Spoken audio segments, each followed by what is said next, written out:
Selamat tahun baru netizen.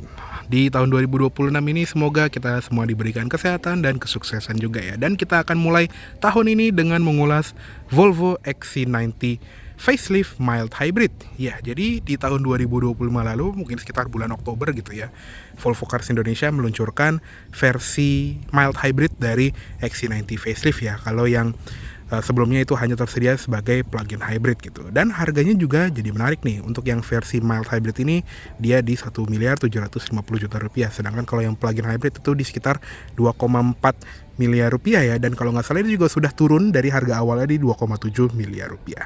Jadi ini merupakan alternatif bagi SUV premium asal Jerman gitu ya.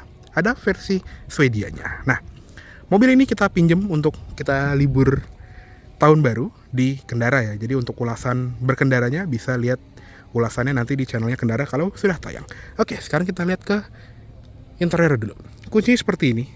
Khasnya Volvo banget ya, modelnya kotak seperti ini. Nah, dia ada tombol di samping ya. Di sini tombol panic button dan di sisi lainnya itu ada tombol lock, unlock dan buka bagasi. Dia juga ada akses keyless entry, jadi cukup kantongin kunci aja dan sentuh door handle bagian dalamnya untuk membuka dan juga menutup. Dan dia juga ada di semua door handle, jadi kita nggak perlu buka pintu depan dulu. Misalnya kita mau ngambil barang gitu ya di pintu belakang, kita bisa langsung pegang aja dan sentuh guratan ini untuk kunci. Dan harusnya dia ada auto folding mirror, cuman lagi gue matiin. Nah, interiornya seperti ini. Jadi benar-benar minimalis, jauh lebih minimalis dibandingin versi pre-faceliftnya juga ya. Jadi benar-benar simple dengan wood panel yang tetap terlihat mewah. Nah, untuk joknya ini juga sangat premium dengan lapisan kulit yang menyeluruh dan juga pengaturan pastinya sudah full elektrik. Dia bisa naik turun depan belakang, bisa recline dan sliding juga, dan di bagian sini tuh ada kayak semacam roda yang bisa diputar. Jadi kalau di posisi paling atas itu mengatur side bolster. Jadi bagian sayapnya ini bisa kembang kempis memeluk badan kita.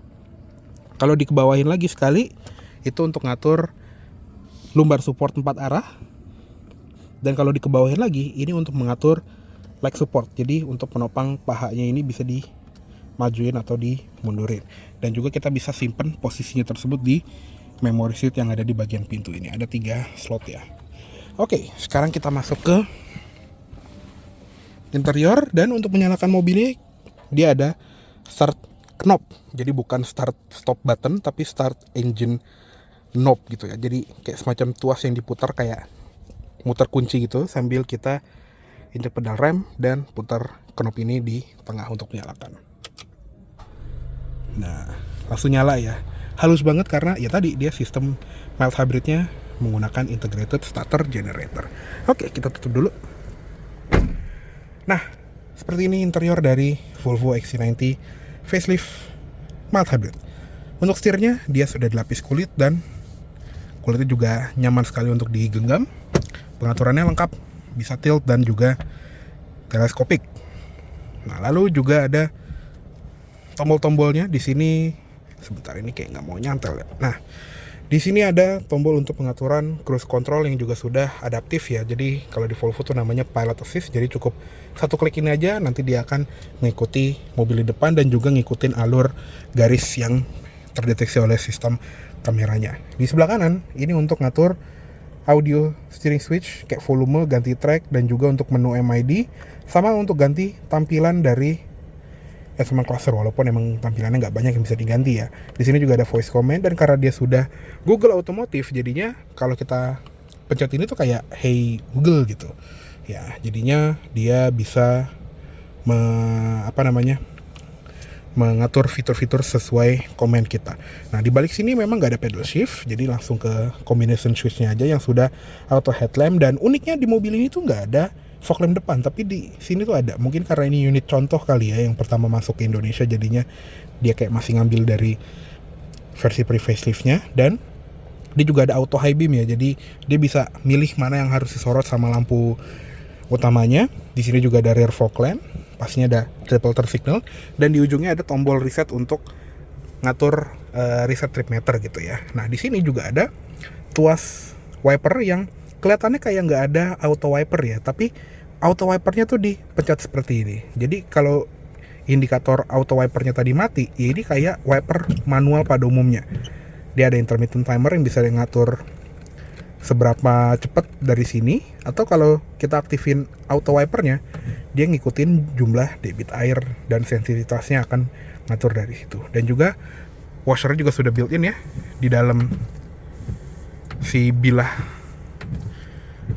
wipernya. Dan kerennya nggak cuma di wiper depan tapi di wiper belakang juga. Mungkin kelihatan nggak ya kalau dari sini tuh, dia nyapunya rapi banget dan bersih sekali. Keren ya, bisa kayak gitu. Gak cuma wiper depan tapi wiper belakangnya juga rapih kecerutannya. Nah, lanjut lagi ke instrument clusternya. Di sini ada individual seatbelt warning juga dan individual door warning. Nah, untuk instrument cluster overall seperti ini. Jadi di sebelah kiri itu ada tampilan fix untuk speedometer, baik yang analog ataupun yang digital. Dan di sebelah kanan ada tampilan fix untuk tachometer, gear indicator, sama kayak ada display baterai gitu ya. Itu untuk ngasih tahu kalau mobil itu lagi ngecharge pas lagi deselerasi gitu. Dan juga di bagian bawahnya itu ada trip meter. Kita udah pakai mobil ini selama 2.300 km dalam waktu 2 minggu. Dan konsumsi BBM overallnya itu di 10,9 km per liter. Untuk SUV sebesar ini hitungannya sih irit sekali. Dan untuk meteran bensin atau fuel gauge itu ada di bawah kanan. Dan untuk tampilannya tadi ya, kalau kita pencet tombol ini itu hanya matiin mapnya atau memunculkan mapnya. Dan kalau lagi navigasi, yang layar ini cuman untuk turn by turn navigation, jadi kayak panah berapa kilometer lagi gitu ya. That's it. Jadi yang cuma bisa diubah itu doang. Paling kalau kita masuk ke menu MID, jadi ada tampilan MID-nya seperti ini. Dia ada 2 trip meter ya, yang trip manual dan trip auto. Jadi kalau auto tuh dia akan nge-reset tiap kali kita matiin mesinnya cukup lama, dan kalau manual itu tadi ya di reset dari ujung tuas lampu. Nah, lanjut ke sebelah kanan. Ventilasi AC di sini juga bisa dibuka tutup dan bisa diputar seperti ini. Di sini juga ada hood panel, ada tombol membuka bagasi, ada laci yang ini dalam banget tuh, segitu dalamnya. Dan bahannya sudah bludru. Tuas muka kap mesin di situ. Pastinya juga organ pedal untuk pedal gasnya, dan di sebelah kiri ada footrest untuk kaki kiri. Untuk di bagian door trim ini pastinya semua full soft touch sampai ke bawah, ini soft touch semua loh. Kalau di sini emang plastik. Dan juga audionya sudah menggunakan Bowers & Wilkins premium audio 19 speaker. Jadi di depan aja di sini udah ada 3 nih, satu pintu. Pintu yang kiri juga ada 3, dan belum ngitung center speaker yang di tengah. Overall dia 19 speaker dengan output 1100 watt. Jadi audionya no debat. Di sini juga ada all auto power window, ada window lock yang sekaligus jadi cat lock. Untuk pengaturan spion ini juga khasnya Volvo ya, dia ada indikator untuk ngelipatnya itu pencet yang L sama R, dia akan ngelipat seperti ini. Dan juga ada indikator blind spot monitoring khas Volvo ya, atau kalau di Volvo namanya Bliss. Di sini ada tombol central locking, dan ini juga ada di pintu kiri, jadi penumpang depan itu juga bisa bantu ngunci. Nah, lanjut ke atas, sun visornya juga ini ada cerminnya dengan lampu LED di sini, dan ada card holder. Sayangnya dia nggak bisa di slide ya kalau lagi dicopot, jadi kurang menutup. Dari samping di sini ada grab handle, seat belt ini bisa diatur naik turun. Dan untuk spion tengah dia juga desainnya tuh frameless, jadinya dia kelihatan lebih minimalis dan juga sudah auto dimming. Dan gak cuman spion dalamnya doang, spion luarnya kiri kanan itu juga auto dimming, jadi dia bisa ngeredup kalau lagi kena dim dari belakang. Di sini juga ada lampu baca yang bisa disentuh, dan bahkan ini juga bisa diatur brightness-nya. Jadi misalnya kayak gini nih, kita lagi menyalain, kita tahan aja, nanti dia akan ngeredup dan dia akan stay ngeredup seperti itu. Kalau ngeresetnya tinggal kita tahan lagi, nanti dia akan terang secara gradual ke posisi sebelumnya. Atau kalau mau nyalain semua lampu, tinggal sentuh yang di bagian sini, nanti dari depan, tengah, sampai ke belakang nyala semua. Dan kalau kita nggak suka lampu yang nyala pas kita buka pintu, kita tahan tombol yang di tengah ini sampai dia berubah menjadi warna merah seperti itu. Dan alur yang ini itu adalah capacitive button untuk ngebuka si panoramic sunroofnya yang besar ini. Tuh, bisa dibuka sampai segini ya. Jadi nggak pakai tombol tapi pakai slider yang cukup unik. Dan kalau misalnya masih kurang redup, tinggal slide lagi ke depan untuk nutup pakai si tirainya. Di sini juga ada beberapa tombol kayak tombol SOS, tombol roadside assistant, dan juga ada indikator passenger airbag ya di sebelah sini. Untuk sun visor sebelah kiri sama, ada cermin dengan lampunya. Grab handle juga di sini foldable, dan juga ada seatbelt indikator, dan pastinya juga sudah ada full length inflatable curtain atau side curtain airbag gitu ya. Jadi Volvo bilangnya itu IC airbag bukan SRS. Nah, di bagian tengah dari dashboard ini juga kita disambut sama infotainment screen baru yang ukurannya 11,2 inci yang tadi ya sudah Google Automotive. Jadi di sini itu langsung Google Maps. Tuh. Ini tuh langsung peta yang familiar banget bagi kebanyakan orang. Ini kalau titik-titik banyak ini emang pakai akun gue, jadi emang gue suka nyimpen tempat destinasi makanan favorit gitu ya. Jadi emang kelihatan berantakan, dan juga kita bisa ganti-ganti seperti layaknya Google Maps pada umumnya. Dan selain itu, untuk sistem audio infotainment itu juga sudah pakai aplikasi yang bisa kita download. Misalnya mobil ini tadinya nggak ada Spotify, gue download Spotify dan langsung nyambungin ke akun Spotify gue. Jadinya bisa ngemutar lagu dari sini. Ada juga YouTube Musik kalau misalnya kita mau play dari YouTube Musik, dan sisanya itu tinggal download dari Google Play ini aja.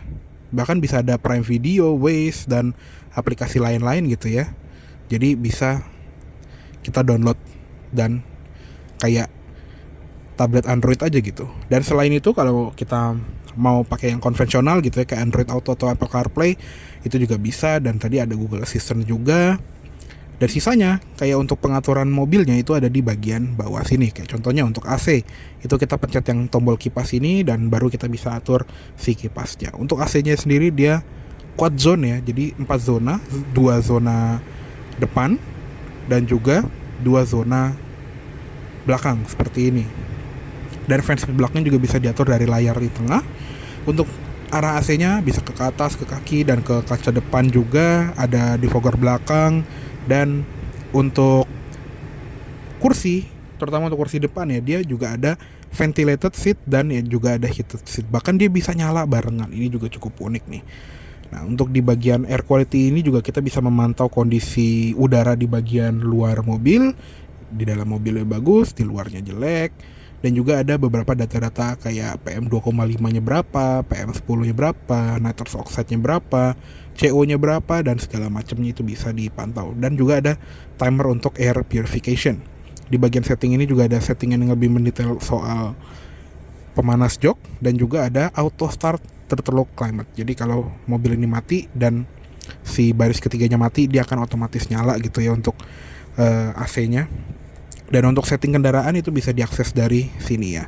Jadi untuk settingan yang quicknya itu ada di bagian sini, kayak beratas panel instrumen dan lain-lain itu dia bisa diatur dari sini. Ada lane keeping aid juga atau lane departure warning. Ada reduce alarm yang kalau kata Volvo ini lebih ke ngurangin intensitas alarm ketika mobil lagi di towing gitu ya. Dan juga ada buat nurunin si headrest dari baris kedua.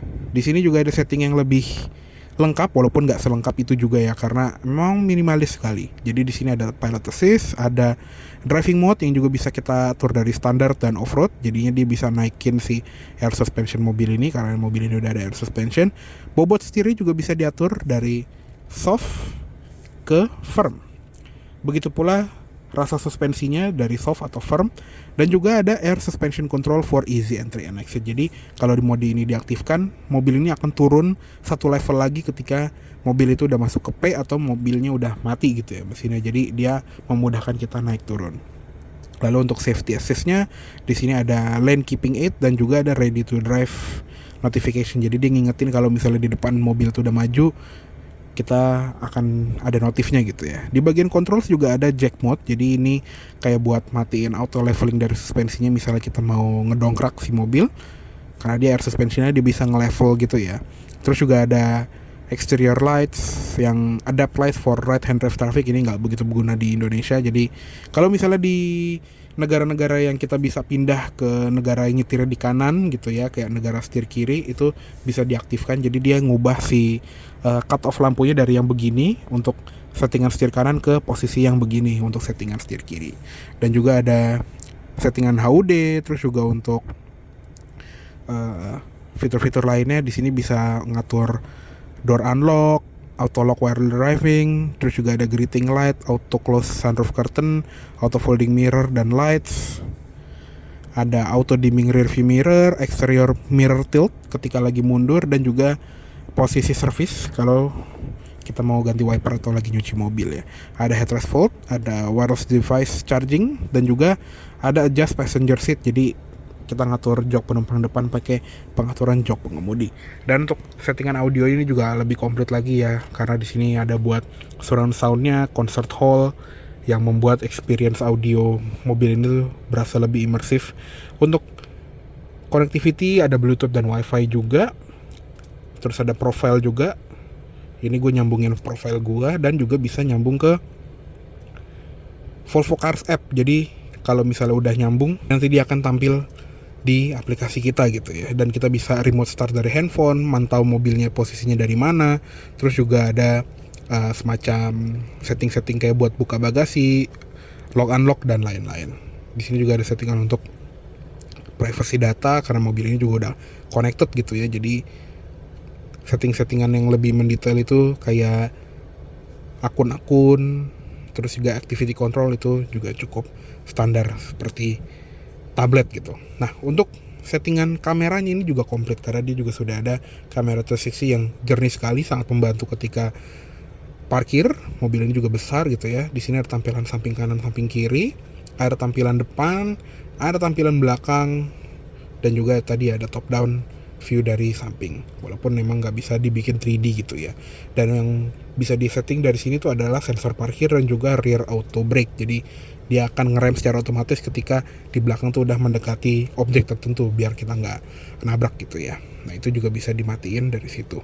Ya, kurang lebih segini aja untuk di bagian ulasan dari si head unitnya. Lanjut ke samping. Di sini ada ventilasi AC, bisa dibuka tutup, dan juga masih ada beberapa tombol fisikal kayak buat volume di sini, untuk play dan pause dari si lagunya, untuk ganti track ada di sini, defogger depan dan belakang, dan juga untuk lampu hazard yang berkedip khasnya mobil Eropa. Di sini juga ada glove box yang dibukanya tuh elektrik, dan juga dia soft opening. Di dalamnya tuh blue drew, dan dia kayak ada 2 level gitu ya, yang situ untuk naruh apar, dan sisanya ada di bagian bawah. Sudah ada lampunya juga. Wireless charger juga berubah posisinya dari yang posisi yang pre-facelift itu di bagian sini, sekarang jadi di depan, jadi lebih besar, dan cup holdernya bisa jadi lebih banyak nih, bisa naruh minuman yang lebih banyak. Di sini juga ada shifter yang masih sama seperti yang pre-facelift ya, karena dia masih menggunakan shifter yang terbuat dari kristal, yaitu kristal dari Oreforce glassmaker asal Swedia. Jadi dia tembus pandang seperti ini. Untuk mengoperasikannya tinggal injek rem, tarik ke belakang untuk drive, tarik lagi sedikit untuk manual mode, dan kalau udah manual mode kita bisa oper shifternya ke kiri ke kanan. Dan juga untuk setengah ke depan itu neutral, ke depan full untuk masuk ke reverse, dan untuk posisi parkir tinggal pencet tombol P di sini. Parking brake-nya elektronik di sini, lengkap dengan auto hold juga. Dan juga untuk center console ini dia ada input power outlet 12 volt dan juga USB-C 2 buah. Ya, kurang lebih untuk di bagian depannya seperti itu. Sangat minimalis dan juga futuristis khasnya mobil Volvo lainnya. Sekarang kita pindah ke baris kedua ya. Ini udah kita set ke posisi berkendara gua. Nah, untuk di baris kedua ini kita tegakin dulu ya, karena tadi headrest kita lipat. Mohon maaf kalau agak berantakan karena kemarin habis dipakai keluarga juga nih, belum sempat rapihin. Ya, pokoknya seperti inilah. Nah, baris keduanya seperti ini. Tinggi gue 170 cm dan ini sangat lega sekali. Jadi dia segitu tuh. Lebih dari 5 jari untuk legroomnya. Sedangkan untuk headroom, ini kita tes baris kedua ya. Baris kedua tuh ada sekitar 5 jari pas, jadi lumayan lega ya untuk di baris kedua ini, walaupun dia ada panoramic sunroofnya. Dan lanjut lagi, amenities di belakang sini ada tadi ya seat back pocket, kiri dan kanan ada ventilasi AC juga yang ini, tapi masih ngikut depan nih. Kalau yang bisa diatur suhunya itu gabung sama yang sini, dan yang di pilar B itu juga gabung sama pilar C untuk fan speed ya. Jadi fan speed di sini tuh beda-beda ya, yang ini ngikut fan speed depan, yang pilar itu ngikut fan speed yang ada di sini. Jadi cukup unik. Nah, di bagian bawah sini ada power outlet USB-C 2 buah. Terus juga di belakang ada grab handle, ada sangkutan untuk docknet. Jadi kalau joknya dilipat kita bisa pasang docknet di sini. Ada lampu baca yang juga sama nih, bisa diatur redup terangnya di sini. Di sebelah kiri juga sama ya ada. Dan untuk jendela baris kedua dia spesialnya ada sunshade ya, jadi lebih private. Terus juga ada gantungan di pilar pilar B ya maksudnya, untuk gantung baju gitu misalnya. Dan audio di belakang juga sama nih, Bowers & Wilkins. Dan untuk baris kedua aja dia 3-way ya, jadi audionya sih sangat imersif di belakang sini. Power window juga dia sudah full turun dan all auto. Dia juga double glazing sampai ke jendela belakang. Di sini ada tombol central locking, jadi bisa ngunci juga. Dan ada cup holder sama door pocket. Terus juga untuk di jendela sebelah kiri kurang lebih sama ya fiturnya. Nah, ini kita geser dulu karena kita mau negakin si headrestnya ini. Tadi ya dia bisa dilipat dari head unit. Dan spesialnya juga untuk jok baris kedua ini, dia tuh pengaturannya tuh bukan 60-40 atau misalnya 50-50 bagi 2 gitu, tapi dia 33%, 33%, dan 33%, yang dimana dia bisa buat 3 orang dewasa duduk proper di bagian sini. Dan semuanya tuh dapat seatbelt 3 titik sendiri ya. Bahkan untuk yang di kiri dan kanan ini juga bisa diatur ketinggiannya. Nah, di tengah ini ada armrest, cukup common lah ya. Tapi yang tidak common itu adalah dia punya built-in booster seat. Jadi di sini tuh ada kayak semacam bantalan kecil gitu yang bisa digunakan untuk anak di atas 3 tahun yang beratnya di 15-36 kilo dan juga tinggi badannya at least 97 cm. Jadi ini adalah ketinggian yang pas untuk anak umur segitu untuk bisa pakai seat belt sendiri, yang si seat belt itu nggak ngalangin muka gitu. Biasanya kan kalau anak kecil duduk di posisi yang cukup normal dengan seat belt yang cukup normal, dia tuh bisa nggak pas gitu dengan posisi badannya. Nah, dengan booster seat ini dia jadi lebih tinggi duduknya dan bisa lebih aman dengan safety belt 3 titik bawaan mobil gitu ya. Jadi benar-benar dipikirin sama si Volvo, dan ini udah tradisinya XC90 dari Gen 1 gitu ya. Nah, untuk posisi joknya ini juga bisa diatur slide-nya masing-masing ya. Jadi tuh yang sini juga bisa diatur sendiri, di tengah bisa sendiri, dan juga yang di sebelah kiri bisa sendiri. Jadi benar-benar configurable sekali. Nah, bagaimana baris ketiganya? Mari kita coba. Untuk baris ketiganya sebetulnya memang untuk anak kecil, tapi karena kemarin bokap gue nyoba, ya kenapa nggak nyoba gitu. Nah, dia modelnya tuh one touch slide, jadi di sini tuh ada satu tuas yang bisa kita dorong seperti ini. Ya memang gapnya nggak begitu lega, tapi kita coba aja. Nah, singkat cerita ini gue udah masuk ke baris ketiga, tapi emang harus ngelipet si jok tengahnya dulu kalau mau muat ya untuk orang segede gue. Tapi ya bisa dilihat ya, ini adalah posisi yang tidak dimestikan untuk orang dewasa, apalagi orangnya sebesar gue gini ya. Again bisa dilihat ini jok yang sudah di posisi shuttle-nya dia, ini udah mentok. Jadi kalau ada penumpang di baris ketiga mungkin harus lebih maju lagi. Dan kalau kita lihat headroom-nya, ini kalau lagi tegak, kalau lagi nyender itu segini. Ya, jadi keren juga sih bokap gue mau duduk di belakang sini demi sepupu gue duduk di depan gitu ya, karena ini tidak dianjurkan untuk orang dewasa. Jadi kalau orang dewasa itu harusnya di depan, Tapi di belakang sih sebetulnya bisa, cuman kalau bisa tingginya di bawah 160 gitu ya, karena ini benar-benar sempit dan maksa. Dan juga si dudukan bawahnya ini juga kecil, jadi ya benar-benar untuk anak kecil, bukan untuk orang dewasa yang seater proper gitu. Mungkin lebih ke 5+2 ya. Ya tapi begitulah.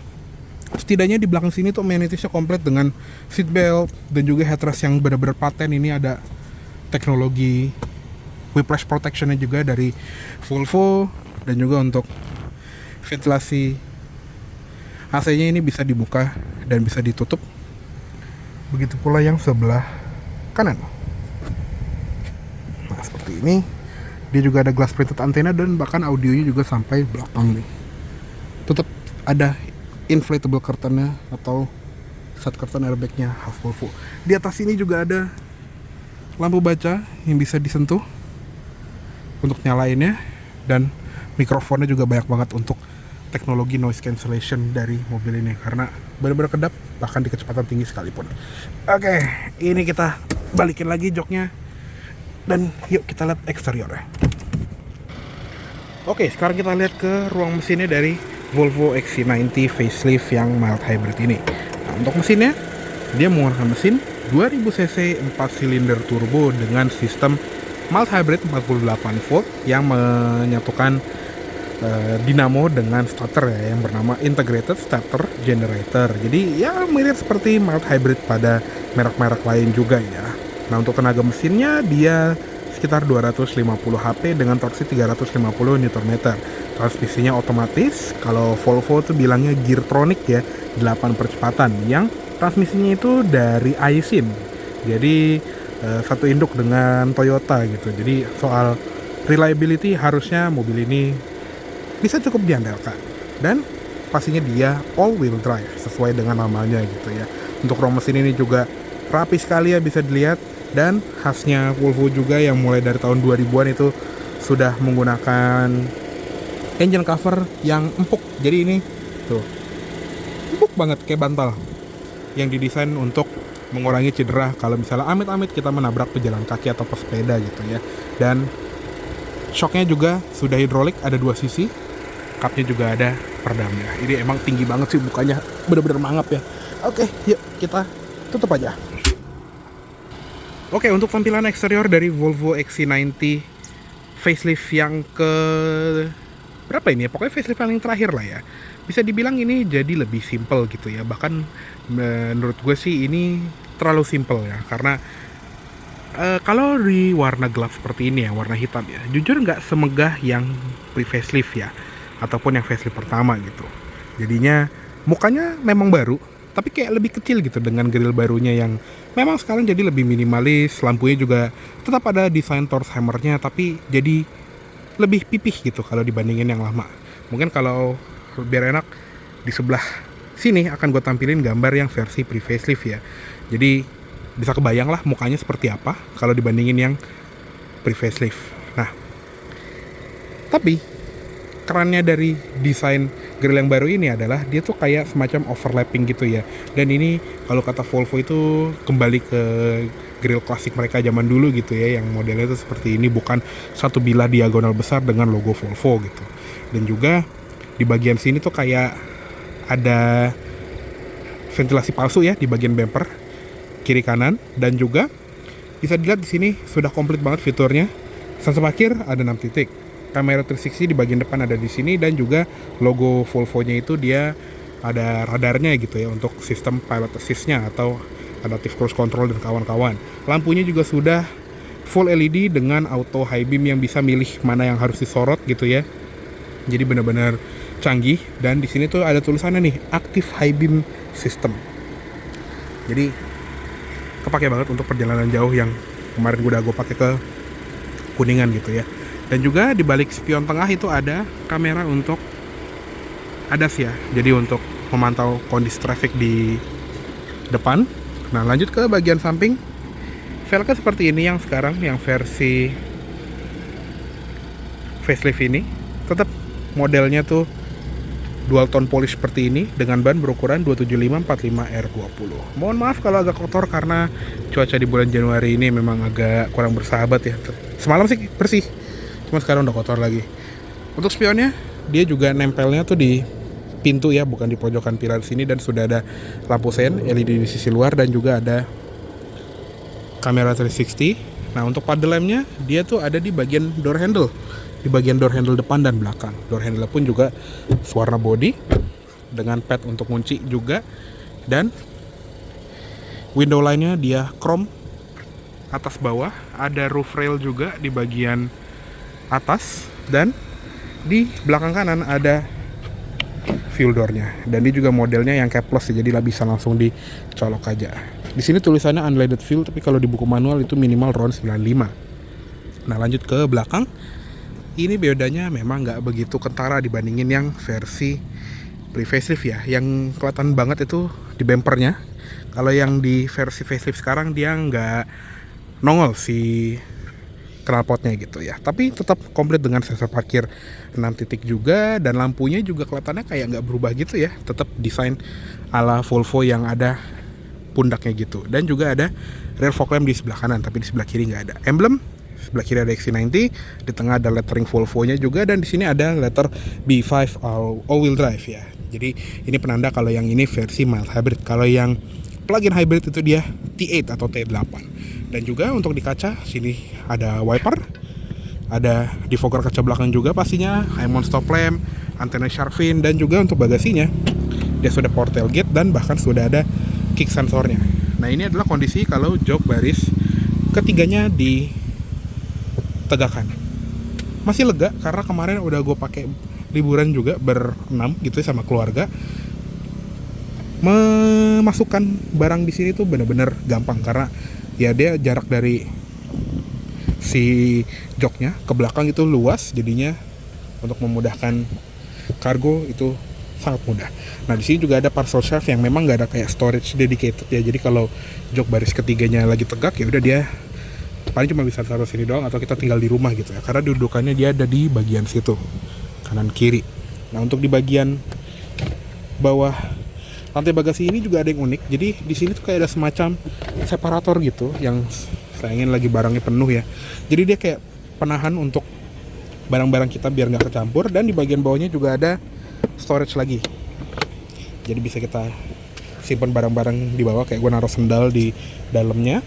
Di sini ada tombol juga untuk menurunkan air suspension karena ya tadi dia juga punya suspensi belakang yang bisa diatur ketinggiannya. Misalnya kita mau ngangkut barang yang berat gitu ya, ini benar-benar bisa rendah, dan beneran rendah gitu ya. Tuh, ini segini. Kalau di posisi yang paling tinggi itu segini, sepinggang tuh, lumayan ini. Dan kerennya juga untuk suspensi belakang ini, kita sambil tutup pintu ya. Suspensi belakangnya itu per daun ya, jadi oke, dia shocknya itu pakai air suspension atau suspensi udara, tapi nggak kayak per daun yang mungkin kayak di mobil komersial gitu ya, yang dia melintang ke depan gitu ya. Kalau dia tuh nyamping, dia dari kiri ke kanan, dan dia juga bahannya bukan besi yang berlapis-lapis gitu ya. Dia cuma satu lapis dengan bahan fiber reinforced plastik yang dimana itu 65% lebih ringan dibandingin kalau dia pakai per keong. Jadinya di belakang lantainya itu bisa lebih lega, dan ruang kabin di belakang juga lebih spacious. Oke, kurang lebih segitu dulu untuk ulasan dari Volvo XC90 facelift mild hybrid 2025 ini. Mohon maaf apabila salah kata-kata atau dalam menyampaikan review. Terima kasih baik juga untuk Volvo Cars Indonesia yang sudah meminjamkan mobil ini untuk diulas di channel ini, untuk di channel Kendara juga, dan untuk gua pakai liburan bersama keluarga di tahun baru 2026 ini. Oke, terima kasih baik telah menonton. Sampai jumpa di video selanjutnya. Jangan ugal.